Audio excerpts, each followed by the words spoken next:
Jangan berkata, sana yang peka, ya sudah, tolong ya dengarkan suara Tuhan untuk aku. Nanti orang itu yang diberkati. Kita sendiri akan luput dari berkat Allah. Kita juga perlu mendengar suaranya. Sebab domba Kristus mendengar suara gembalanya. Dan kami ingin mendengarkan suara-Mu yang lembut berbicara di hati kami ya Tuhan. Sebab ketika Engkau berfirman Tuhan, kami berubah. Situasi kondisi kami tidak bisa lagi mendikte kami. I love you. Engkau mengasihi keluarga Saat Teduh. Berbicaralah, berikan firman yang terbaik yang keluar dari tahta Tuhan. Beri hamba-Mu kemampuan untuk bisa mengikuti flow-nya Tuhan Yesus. Sembunyikan hamba di balik salib-Mu Tuhan. Ini waktunya Engkau bertemu muka dengan muka lewat sabda-Mu. Dalam nama Yesus. Amin. Amin. Puji Tuhan. Saya ingin kita untuk belajar sesuatu. Yaitu tentang mendengar suara Tuhan. Karena kalau kita mendengar firman-Nya, kalau sungguhan dari hati kita bukan sekedar masuk logika, sesuatu pasti akan terjadi dalam kehidupan kita. Makanya saya berikan tema begini, dengar dengan hati. Listen with your heart. Mazmur 78 ayat 1-11. Bunyinya begini, nyanyian pengajaran Asaf. Pasanglah telinga untuk pengajaranku, hai bangsaku. Sendengkanlah telingamu kepada ucapan mulutku. Aku mau membuka mulut, mengatakan amsal. Aku mau mengucapkan teka-teki dari zaman purbakala. Yang telah kami dengar dan kami ketahui dan yang diceritakan kepada kami oleh nenek moyang kami. Kami tidak hendak sembunyikan kepada anak-anak mereka, tetapi kami akan ceritakan kepada angkatan yang kemudian. Puji-pujian kepada Tuhan dan kekuatannya, dan perbuatan-perbuatan ajaib yang telah dilakukannya. Telah ditetapkan peringatan di Yakub, dan hukum Taurat diberinya di Israel. Nenek moyang kita diperintahkannya untuk memperkenalkannya kepada anak-anak mereka. Supaya dikenal oleh angkatan yang kemudian. Supaya anak-anak yang akan lahir kelak, bangun dan menceritakannya kepada anak-anak mereka.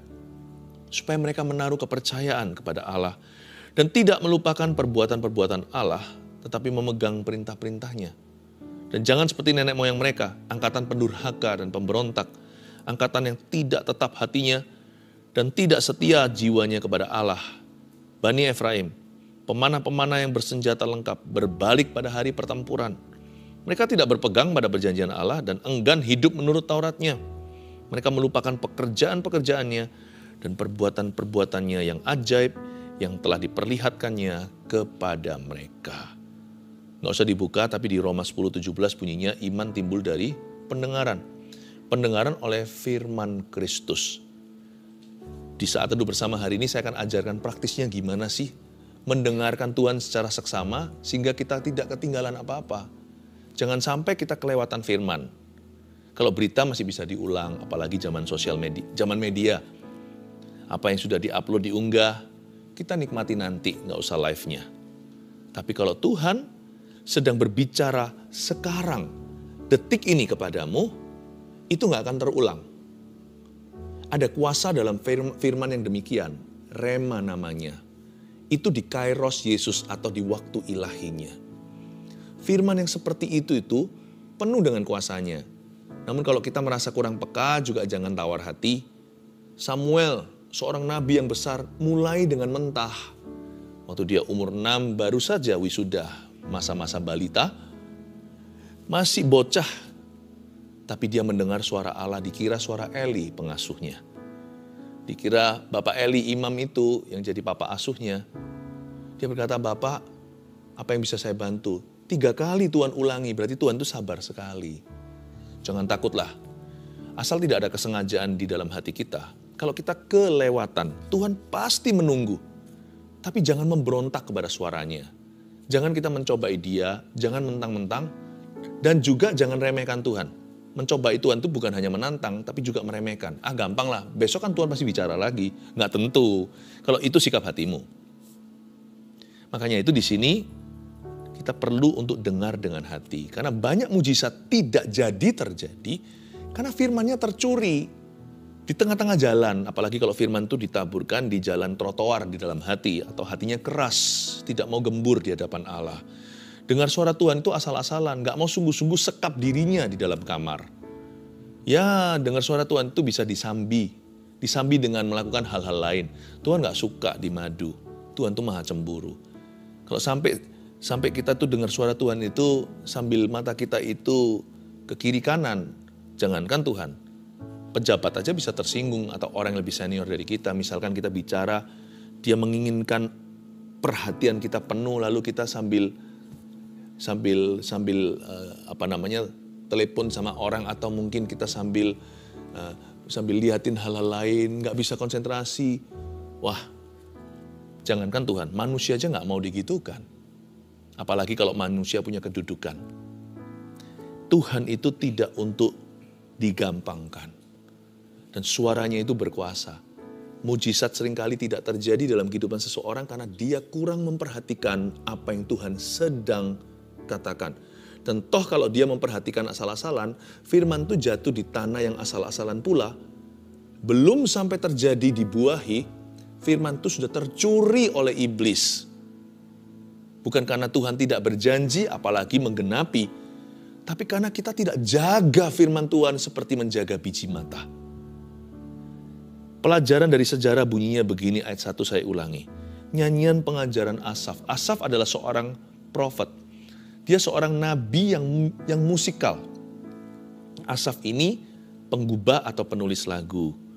He was a musical prophet. Berarti seorang nabi itu penyambung lidah Allah. Dia mau ngajarkan pada kita bagaimana bertelinga. Tidak ada yang lebih layak mengajari bagaimana mendengar suara Allah seperti seorang nabi yang peka kepada suaranya. Nyanyian pengajaran Asaf ini, pelajaran apa yang kita bisa petik? Asaf hendak mengajarkan kepada kita supaya jangan sampai kita berakhir menjadi orang yang tidak percaya kepada Tuhan. Jangan sampai kita itu menjadi orang yang kurang percaya. Asaf ajari kita untuk beriman dan beriman pada firman.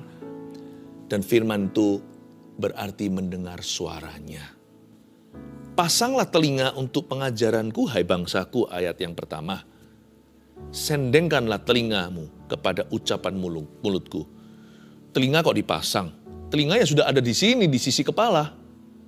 Bukan hanya 1, 2 lagi. Pasanglah telinga itu artinya listen with your heart. Bukan hanya asal dengar, tapi dengarkanlah.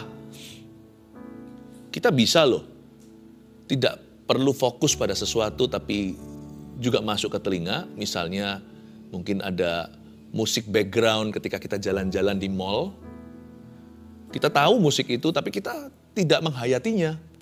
Firman Tuhan tidak bisa sambil lalu. Kita kalau firman itu harus sungguh-sungguh. Pasanglah telinga itu maksudnya listen with your heart atau dengar dengan hatimu. Lalu ada kalimat berikutnya, sendengkanlah telingamu. Bedanya apa sama hanya sekedar memasangnya? Sendengkan itu seperti ini loh. Gimana? Kayak seperti orang yang sadar dia tuli atau pendengarannya berkurang. Gimana? Dia berusaha. Jangan sampai gara-gara suaranya kecil karena yang ngomong jauh atau mungkin yang ngomong dekat. Tapi telinga kita telinga kita punya problema. Masalah pendengaran contohnya, itu bukan alasan untuk tidak mendengar suara Tuhan. Seharusnya kita semakin berusaha kalau kita kurang peka. Justru yang gak peka itu harus masuk ke ruang doa.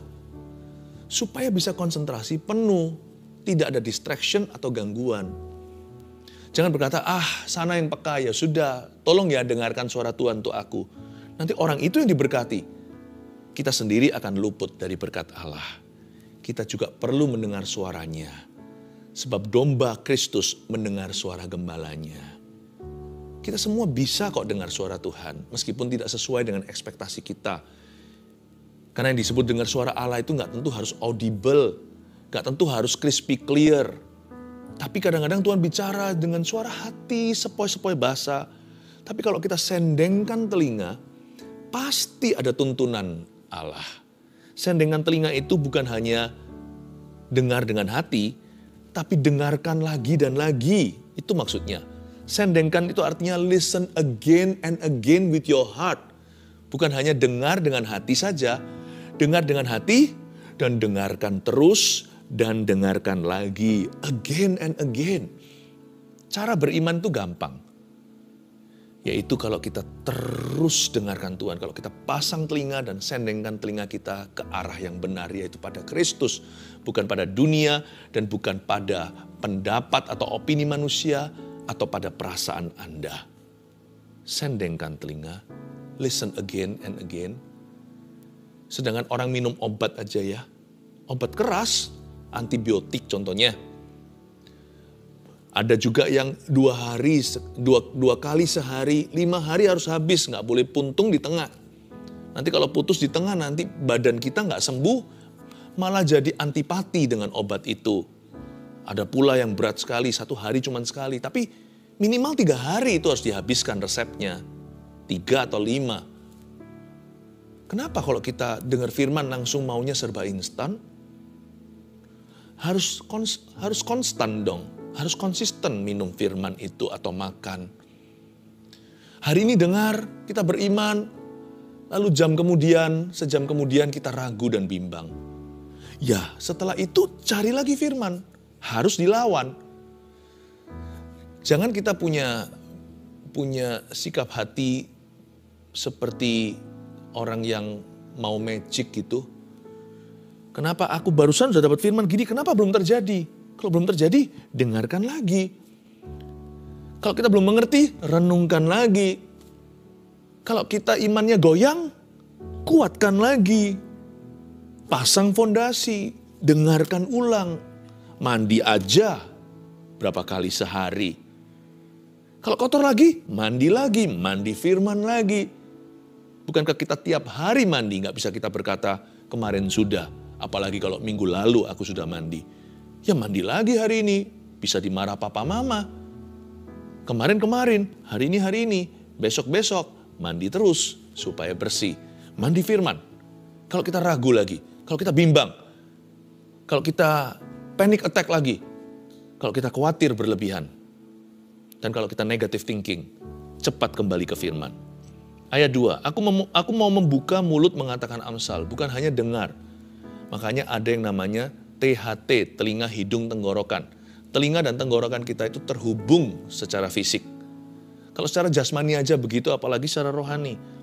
Nggak bisa kita mendengarkan firman itu, dengarkan suara Tuhan dengan hati, tapi mulut kita diam dan bisu.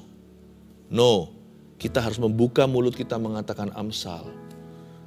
Belajar untuk mengakui firman dengan mulut sendiri sampai telinga sendiri bisa dengarkan. Itulah sebabnya mulut kita jangan diisi dengan keluh kesah dan menggerutu.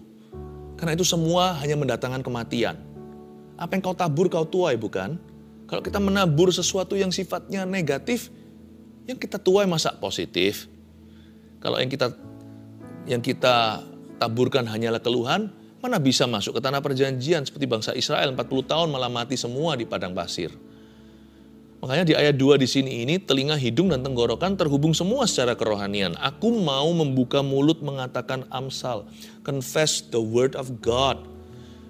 Akui firman Tuhan. Ini loh ayat-ayat di Alkitab ini bukan untuk pengangguran. Ayat-ayat di sini itu untuk kita makan. Makan itu lewat mulut. Tapi makan firman itu berbeda dengan makanan jasmani. Makanan jasmani itu masuk ke dalam lambung, keluar ke jamban. Tapi makanan rohani itu kita membaca firman, bukan masuk ke mulut, tapi keluar dari mulut kita, lalu masuk ke dalam hati. Menjadi sesuatu kemudian hari. Aku mau membuka mulut mengatakan Amsal. Aku mau mengucapkan teka-teki dari zaman purbakala. Apa itu mengucapkan teka-teki dari zaman purbakala? Ayat Alkitab ini kalau kita lihat gini aja, ini semua serba teka-teki sampai kita alami. Teka-teki dari zaman purbakala, semua ini kan soal orang mengalami apa zaman dulu. Tapi waktu kita alami hari ini, ada terjadi kuasa. Aku mau mengucapkan teka-teki dari zaman purbakala itu, aku gak mau yang alami itu hanyalah Musa, Yosua, Abraham, Ishak, Yakub, bahkan di perjanjian baru rasul-rasulnya. No, aku mau ucapkan supaya itu kejadian. Supaya itu terjadi di hidupku. Aku tidak mau itu jadikan teka-teki lagi. Aku mau jadikan firman ini pengalaman hidupku. Dan aku mulai akui di mulutku, aku imani itu untuk diriku, untuk keluargaku, untuk situasiku, untuk hari ini. Itu bukan lagi teka-teki, saya akan mengklaimnya untuk zaman sekarang. Saya akan mengklaimnya untuk hari ini. Bukan lagi zaman purbakala, now it's for me. Wow! Ayat 2b ini kita diajari oleh Asaf untuk mengakui bukan hanya firman yang tertera di ayat Alkitab, tapi juga untuk kita mengakui iman kita, apa yang boleh terjadi. Tentunya semua harus diinspirasi oleh firman supaya kita nggak ngawur imannya. Iman itu timbul dari firman, soalnya jangan lupa ya, sumbernya Tuhan. Iman itu sumbernya bukan mengiman-imani. Iman itu sumbernya bukan positive thinking atau berpikir positif saja, apalagi berangan-angan. Tapi iman itu berlandaskan firman. Tapi iman itu mesti personal. Iman itu harus pribadi. Iman tidak boleh menjadi milik orang lain. Apalagi yang terjadi dahulu. Anda tidak percaya hari ini bisa terjadi lagi.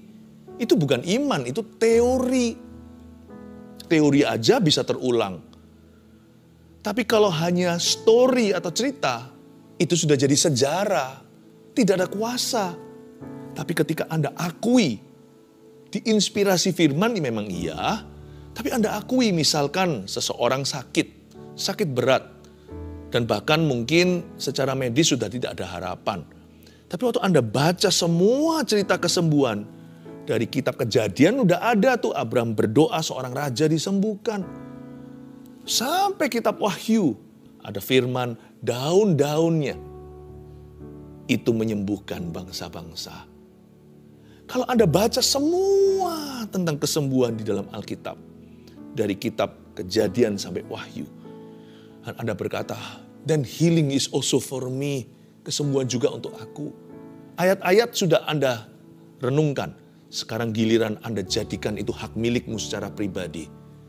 Maka Anda mulai buka mulut dan berkata, Tuhan, kesembuhan bukan teka-teki lagi, jadikan realita dalam hidup saya. Tuhan, bukan lagi itu dari zaman purbakala, it's for me now. Atau mungkin Anda doakan seseorang yang Anda cinta. It's for my husband, untuk suamiku. Tuhan Yesus, aku percaya aku sudah disembuhkan. Itu bahasamu sendiri. Itu bukan bahasa ayat firman. Itu bahasa yang orisinil dengan gaya bahasa Anda. Tuhan, aku percaya Tuhan. Ya Tuhan, aku percaya suamiku sembuh. Aku percaya ya Tuhan, ini kemoterapi terakhir. Setelah itu Tuhan Yesus tidak ditemukan kanker-kankernya. Atau bahkan belum kemoterapi bahkan. Bahkan belum sampai terjadi tindakan medis. Anda sudah beriman dan berkata, aku percaya besok waktu kita cek ke dokter. Tuhan, mungkin suaminya namanya Hani. Ya kan? Atau panggilan sayang. My honey ya Tuhan. Akan dideklar. Dokter akan mencetuskan, ternyata tidak ada kanker di dalam tubuhnya. Dokter akan berkata, tidak perlu tindakan medis sebab dia sudah sembuh. Ini loh hasil yang lalu, ini hasil yang sekarang. Entah apa yang terjadi. Kalau dokter berkata begitu, angkat tangan dan berkata, aku tahu apa yang terjadi. Imanku menyembuhkan dia. Memang Yesus yang menyembuhkan.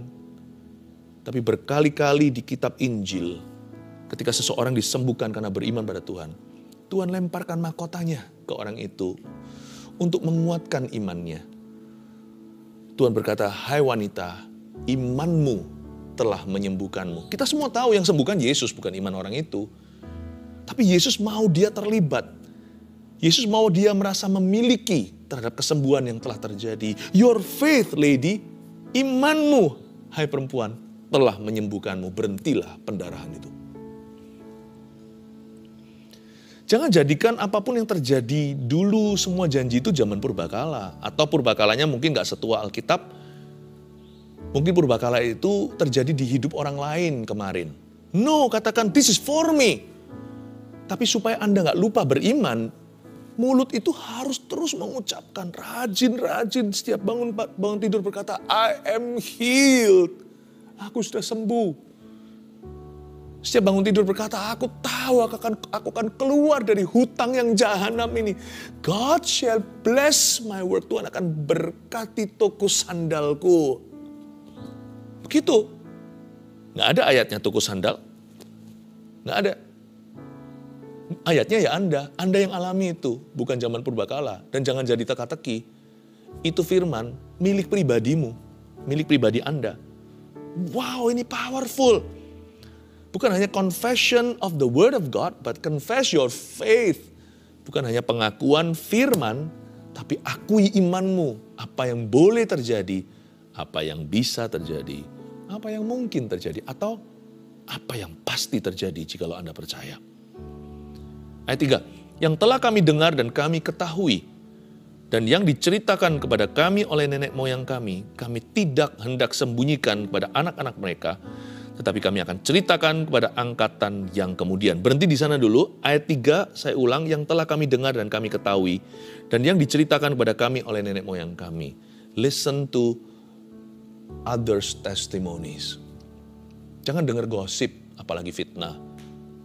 Kalau kita mau diberkati dan mengalami perkenanan kasih karunia Allah, dengarkan kesaksian orang lain yang sudah mengalaminya lebih dulu. Oleh darah anak domba dan oleh kesaksian kita, iblis dikalahkan. Kesaksian itu punya satu nilai, yaitu menularkan mujizat kepada orang berikutnya yang mendengar dengan iman. Karena kesaksian menginspirasi kita, membuat kita jadi, oh aku gak harus kalah. Jikalau yang lain ditolong, saya bisa. Yang telah kami dengar dan kami ketahui. Dia dengar apa sih? Dia tahu apa? Yang diceritakan kepada kami oleh nenek moyang kami. Tradisi bangsa Yahudi itu bagus sekali. Bukan gosip ria. Tapi turun-temurun mereka ceritakan bagaimana Tuhan, Allah Israel itu pernah membelah Laut Merah. Itu diturunkan lewat lagu. Makanya itu ayat 4b, apa yang tidak disembunyikan, puji-pujian kepada Tuhan dan kekuatannya dan perbuatan-perbuatan ajaib yang telah dilakukannya. Kalau 4b ini bicara tentang songs and stories, lagu dan cerita. Puji-pujian kepada Tuhan dan kekuatannya. Puji-pujian itu nyinggung-nyinggung kekuatan Tuhan. Selalu sindir-sindir. Sindir yang baik maksudnya. Menyindir yang baik tentang kuasa Allah. Menyindir kita bahwa kuasa Allah itu masih berlaku untuk kita. Ini bagus. Puji-pujian kepada Tuhan dan kekuatannya. Mengingatkan kita apa yang Tuhan sanggup dan bisa. Dan apa yang Tuhan pernah dan akan lakukan dalam hidup orang yang percaya. Dan perbuatan-perbuatan ajaib yang telah dilakukannya. Ini bicara tentang mendengarkan lagu-lagu yang mengangkat iman kita daripada lagu-lagu yang sifatnya tidak ada makna rohaninya. Kalau kita dengar lagu sekuler, ya pilih-pilih sih, selektif saja. Tetapi misalkan kalau kita lagi sedih, jangan dengarkan lagu sedih. Lagu-lagu dunia yang membuat kita depresi. Justru dengarkan lagu syukur. Kalau kita lagi kecewa, dengarkan lagu kasih. Kalau kita lagi putus asa, dengarkan lagu iman. Karena puji-pujian pada Tuhan dan kekuatannya dan perbuatan ajaib yang telah dilakukannya itu tidak hendak disembunyikan. Jangan sampai kita itu dengar lagu yang salah di waktu yang salah. Listen to faith-filled, uplifting praise. Dengarkan puji-pujian yang penuh dengan iman, pengharapan dan kasih. Puji-pujian yang mengangkat semangat kita atau yang memberi semangat. Telah ditetapkannya peringatan di Yakub dan hukum Taurat diberinya di Israel. Nenek moyang kita diperintahkannya untuk memperkenalkannya kepada anak-anak mereka. Supaya dikenal oleh angkatan yang kemudian, supaya anak-anak yang akan lahir kelak akan membangun dan menceritakannya kepada anak-anak mereka. Itu yang saya katakan tadi, saya nggak usah ulangi. Simple aja, ayat 5 dan 6 itu bicara tentang tradisi Yahudi. Orang Yahudi itu punya tradisi yang unik sekali. Mereka itu tradisinya diturun-temurun melalui kesaksian dan kesaksian yang dilakukan. Karena itu nggak sampai turun ke bawah, itu kuat tradisinya. Culture-nya. Kita bisa mencipta juga kingdom culture atau kebudayaan kerajaan sorga sekeliling kita. Mungkin iman kita belum kuat, tapi kalau kebudayaan kita bangun dulu, iman kita gampang kuat. Contoh ya, kalau orang pindah dari satu negara ke negara yang lain, misalkan kalau kita mau belajar bahasa Inggris, kenapa orang kalau belajar di luar negeri Inggrisnya lebih lancar? Karena dia tinggal di kebudayaan mereka. Orang mau belajar bahasa Indonesia juga sama. Misalkan ini ada orang barat, mau pindah, lalu ke tanah air. Dia belajar di luar sana bisa, mungkin baku yang kaku. Tapi ketika di sini bahkan ngerti slang-slangnya, bisa bahasa daerah. Kenapa lebih cepat minimal pendengaran? Karena dia terpengaruh dengan kebudayaan. Kalau kita bangun kebudayaan kita, baik itu di keluarga kita. Kenapa keluarga orang tertentu itu penuh dengan berkat mujizat? Saya nggak berkata ini secara manual. Tuhan nggak bisa dimanipulasi. Oh kalau kita begini Tuhan kasih gitu. Emangnya Tuhan itu ATM atau Tuhan itu vending machine? Tuhan itu bukanlah satu mesin atau yang kita masukkan koin lalu keluar habis itu sodanya kalengan. Lalu keluar kopi. Lalu keluar benda-benda yang kita beli. Tuhan nggak begitu ya. Tapi sebaliknya. Kadang-kadang kita mengalami minimalis pekerjaan dan perbuatan Allah. Itu karena kita tidak mendengungkannya. Dan kita tidak membangun kebudayaan itu di rumah. Makanya keluarga kita itu seolah ditinggalkan. Tapi kalau kita membangun culture itu bisa lewat lagu, lewat kesaksian, lewat firman dan pengakuan iman. Saya rasa ya, meskipun keluarga itu ada yang sakit keras, jauh lebih kuat menghadapinya jikalau tidak sembuh secara instan. Belum lagi ada kesempatan yang sangat besar terjadi miracle dari Tuhan, terjadi mujizat dari atas. Ayat 7, supaya mereka menaruh kepercayaan kepada Allah dan tidak melupakan perbuatan-perbuatan Allah tetapi memegang perintah-perintahnya. Supaya mereka menaruh kepercayaan kepada Allah, inilah tujuan kita membangun kebudayaan mengakui firman, mengakui iman, dengarkan lagu-lagu pujian, saling memberikan kesaksian, dengarkan kesaksian. Ya. Jangan cari yang aneh-aneh di internet. Kalau memang cari di internet, cari yang beginian. Yang membangun iman di CG, di Gereja Mawar Sharon, di cell group atau connect groupnya. Selalu ada juga saling sharing dan saling menguatkan. Tujuannya supaya mereka menaruh kepercayaan kepada Allah. Pelajaran berharga di sini dari Asaf adalah supaya jangan sampai kita menjadi golongan orang-orang yang tidak percaya atau kurang percaya, tapi supaya kita punya iman pada Allah yang hidup. Dan jangan seperti nenek moyang mereka ayat 8, angkatan pendurhaka dan pemberontak. Angkatan yang tidak tetap hatinya dan tidak setia jiwanya kepada Allah. Lihat itu ada 2 kalimat di sini, tidak tetap dan tidak setia. Ini bukan orang yang meninggalkan Tuhan, tapi orang yang goyah. Ya iyalah, kalau dia nggak ngakui begitu, minum pil sekali maunya dapat segala sesuatu. Dia nggak tetap hatinya, karena dari awal dia nggak pernah masukkan firman itu sungguh-sungguh di hati. Kalau dia dengar, dia nggak dengar dengan hati. Dia dengar itu cuman jadikan Yesus sebagai salah satu opsi. Dan bukan hanya itu, setelah dia dengarkan, dia juga nggak tetap. Misalnya kita makan sesuatu yang dibacem, bumbunya terasa. Itu kadang-kadang ya berjam-jam direndam. Nggak bisa dicelupin sekali makan gitu, dalamnya masih hambar, masih anyep. Tapi kalau kita masukkan itu, maka meresap itu semua bumbu ke dalam. Ada juga sup yang dimasak itu 20 jam. Itu terasa semua, sampai semua tulang-tulang ayamnya itu jadi lembek semua. Sarinya, ya kan? Itu sudah sangat thick atau sangat kental. Kenapa tidak tetap? Karena sekali langsung mentas.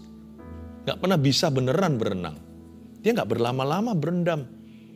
Tidak setia jiwanya kepada Allah. Cabut pergi. Tanam cabut. Seperti orang kalau tertanam. Dalam gereja juga tanam cabut, pindah-pindah juga nggak akan bisa bertumbuh. Apalagi sama firman. Sebentar iya, sebentar gini, sebentar gitu, sebentar gini. Nggak bisa. Kalau firman ya firman sungguh-sungguh. Cari Tuhan tuh nggak ada plan B. Meskipun yang saya maksudkan plan B di sini tentunya bukan berarti kita tidak melakukan tanggung jawab kita ya. Hanya Tuhan. Karena Tuhan itu nggak hanya. Segala sesuatu itu dalam Tuhan. Jadi setelah kita berdoa, kita berusaha dan bekerja. Jangan menunggu ketuk pintu, ada orang amplopin. Kalau kita sakit, kalau memang kita perlu ke dokter, pergi ke dokter. Jangan takut, karena semua mujizat Allah pun akan lulus verifikasi mereka. Bani Efraim pemanah-pemanah yang bersenjata lengkap berbalik pada hari pertempuran.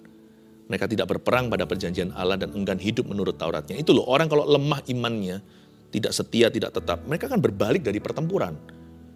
retreat from warfare. Hidup ini pasti ada peperangan rohani, tapi orang yang tidak tetap dalam firman karena mereka nggak pernah dengar dengan hati. Orang seperti ini hadapi satu rintangan aja langsung lari, langsung kecewa, langsung putus asa, langsung give up, langsung menyerah. Mereka melupakan ayat 11, mereka melupakan pekerjaan-pekerjaannya. Ini dia pikun rohani yang harus dihindari. Mereka melupakan pekerjaan-pekerjaannya dan perbuatan-perbuatannya yang ajaib yang telah diperlihatkannya kepada mereka. Ini yang saya sebut dengan jenis ketidakpercayaan yang paling parah. The worst kind of unbelief.